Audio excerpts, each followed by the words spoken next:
नमस्कार दोस्तों, बी और ओन एस्ट्रोलॉजर के नए अध्याय में मैं मनीष कुमार आपका फिर से स्वागत करता हूँ। जैसा कि पिछले वीडियो में हमने सीखा था अलग अलग ग्रहों के नेचर के बारे में, और आज हम सीखेंगे इनका आपस में रिलेशनशिप कैसा है और कैसे विभिन्न लग्न कुंडली में ये मारक या योग कारक होते हैं।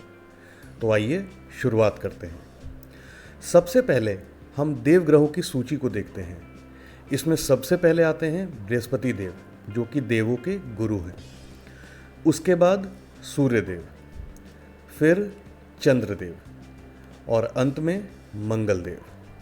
ये सभी देवग्रह आपस में मित्र हैं। दूसरी ओर बात करें दानव ग्रहों की, तो इनकी सूची इस प्रकार है।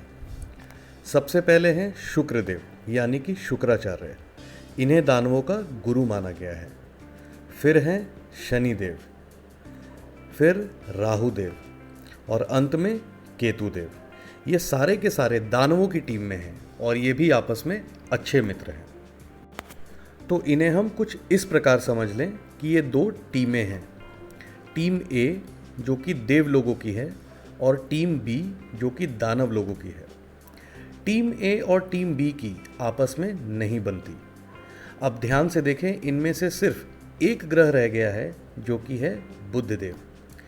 इन्हें मीडिएटर के तौर पर इसलिए रखा है क्योंकि ये दोनों टीम के साथ रोल प्ले करते हैं, क्योंकि बुद्धि तो सबके साथ होती है, चाहे अच्छे के लिए या बुरे काम के लिए। वैसे तो टीम ए में इनकी दोस्ती बृहस्पति देव और सूर्य देव के साथ है, परंतु चंद्रदेव और मंगल देव से इनकी नहीं बनती। दूसरी ओर टीम बी में सभी दानवों से इनकी अच्छी दोस्ती है। तो इनका आपस में रिलेशनशिप कुछ इस प्रकार आप समझ सकते हैं, और ये चार्ट आप अपने दिमाग में एकदम फिट कर लें, क्योंकि आगे ये कुंडली पढ़ने में आपके बहुत काम आएगी। अब आगे बात करते हैं कि विभिन्न लग्न कुंडली में कौन से ग्रह कारक या मारक की श्रेणी में आते हैं। लेफ्ट साइड मैंने सभी राशियों के नाम और उनके स्वामी के नाम मेंशन किए हैं, ताकि आपको समझने में आसानी होगी।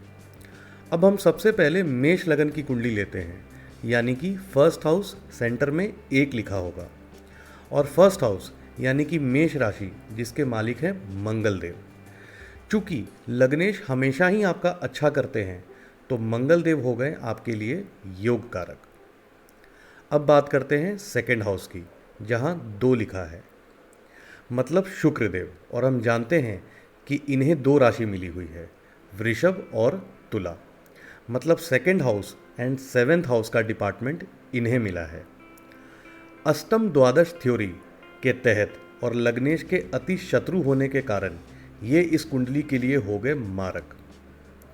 अब आते हैं थर्ड हाउस, जिसके स्वामी हैं बुध देव।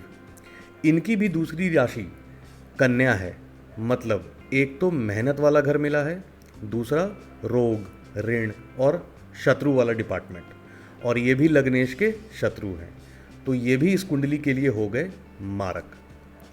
अब आते हैं फोर्थ हाउस, जिसके स्वामी हैं चंद्रदेव। इन्हें सुख सुविधा यानी माँ का स्थान मिला है, और ये लग्नेश के मित्र भी हैं, और उसी के कारण ये इस कुंडली के हो गए योग कारक।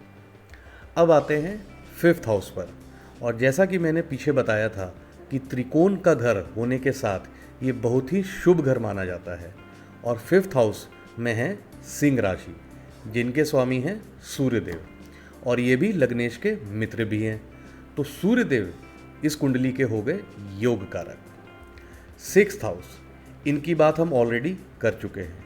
7th हाउस, इनकी भी बात हो गई है। अब आते हैं 8th हाउस, जो कि कुंडली का अच्छा घर नहीं माना जाता है, परंतु इसके मालिक लग्नेश यानी कि मंगल देव खुद हैं, और जैसा मैंने बताया था कि लग्नेश कभी भी मारक नहीं हो सकता है, और इसीलिए मैंने मंगल देव को ऑलरेडी योग कारक की लिस्ट में लिखा है। अब बात करते हैं 9th हाउस की। ये भी कुंडली का सबसे अच्छा घर माना गया है, और इसके मालिक हैं बृहस्पति देव, जो कि मंगल के मित्र भी हैं, तो ये भी इस कुंडली में हो गए योग कारक। अब आते हैं 10th हाउस पर, यानी कि मकर, जिसके मालिक शनि देव हैं। इनकी दूसरी राशि कुंभ है, जिसे 11th हाउस मिला है।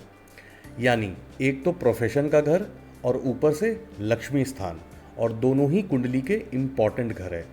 तो शनिदेव इस कुंडली में हो गए योग कारक। 12th हाउस के मालिक बृहस्पति देव हैं, लेकिन चूंकि इन्हें त्रिकोण का घर है यानी 9th हाउस भी मिला है, इसलिए ये इस कुंडली के योग कारक ही कहलाएंगे। तो ये अब फाइनल लिस्ट तैयार हो गई है कि मेष लगन की कुंडली वालों के लिए कौन से ग्रह अच्छा फल देंगे और कौन से ग्रह बुरा फल देंगे अपनी दशा में। तो आज के इस वीडियो में इतना ही।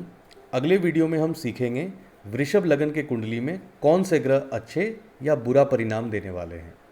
तब तक ये पता करिए कि आपके जानने में मेष लगन की कुंडली वाले वो कौन कौन हैं, और हाँ, अपने बड़े बुजुर्गों का आशीर्वाद लेना ना भूलें।